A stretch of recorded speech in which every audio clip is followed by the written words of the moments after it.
Bangladesh red crescent সোসাইটির চেয়ারম্যানের পদত্যাগের দাবিতে কার্যালয় ঘেরাও করে বিক্ষোভ করেছে স্বেচ্ছাসেবকরা। রোববার সকাল থেকে শুরু হওয়া বিক্ষোভ সন্ধ্যা পর্যন্ত চলতে দেখা যায়। সোসাইটির চেয়ারম্যান অবসরপ্রাপ্ত মেজর জেনারেল অধ্যাপক ডাক্তার আজিজুল ইসলামকে স্বৈরাচারের দোষর উল্লেখ করে অনতিবিলম্বে তার পদত্যাগের দাবি জানায় আন্দোলনরত স্বেচ্ছাসেবকরা। তবে 7 মাস ধরে দায়িত্ব পালন করা চেয়ারম্যান বলছেন, সোসাইটির 18টি বিভাগের 8 থেকে 10টি ব্যাপকভাবে দুর্নীতিগ্রস্ত ছিল। সেই বিভাগগুলোর বিরুদ্ধে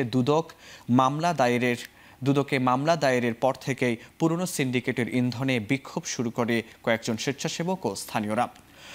শিগগিরই সোসাইটির কার্যালয়ের পথ ছেড়ে না দিলে কঠোর অবস্থানে যাওয়ার হুঁশিয়ারিও দেন চেয়ারম্যান অধ্যাপক আজিজুল ইসলাম।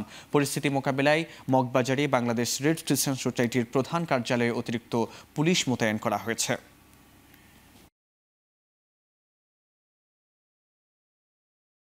উনি এখানে দায়িত্ব পাওয়ার পর থেকেই আওয়ামী লীগকে পুনর্বাসন করতেছে এবং যারা বিএনপি পন্থী অথবা জুলাই গণঅভ্যুত্থানের পক্ষের শক্তি আছে তাদেরকে উনি মাইনাস করে সব আওয়ামী লীগের লোকজনকে এখানে উনি পুনর্বাসন করতেছে, প্রমোশন দিচ্ছে। কারো কাছে আসলে কোনো রকম আমরা বিচার পাচ্ছি না দেখেই শেষ মুহূর্তে মুদাসির ভাই আমাদের এই পদক্ষেপ নিতে হয়েছে। 90% এখানে তারা রেজিস্টার্ড কোনো ভলান্টিয়ার না, এরা এলাকার হয়তো সুস্থ টাইপের ছেলে নিয়ে আসছে। আমাকে একটু টেন্ডারে পার্টিসিপেট করতে দেন, আমাকে একটুখানি ওই ব্যাংকের এফডিটা কোথায় আছে আমাকে এটা দেখতে করতে দেন, এবং এই সমস্ত ইন্টারফেয়ার করে। আমার বিভিন্ন কমিটিগুলো 800টা কমিটিতে আমার লোক ঢোকান, বলে যে আমার সমস্ত সেক্রেটারি আমাকে ঢুকে দেন।